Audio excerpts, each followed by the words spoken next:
Imagine calling your bank in 2030. You expect to wait for a human, but the voice answering is not a person. It's an AI, so advanced you can't tell the difference. Whether it's fixing your Wi-Fi, checking a credit card charge, or tracking a delivery, AI agents are already replacing call centers at lightning speed.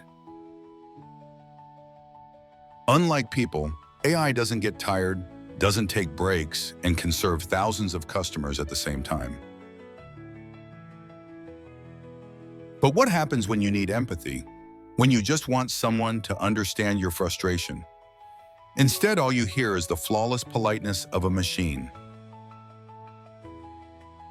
If machines handle every call, every complaint, every interaction, what happens to human empathy and customer service? Will it become extinct? What's your thoughts? Leave your comment below. See you in the next video.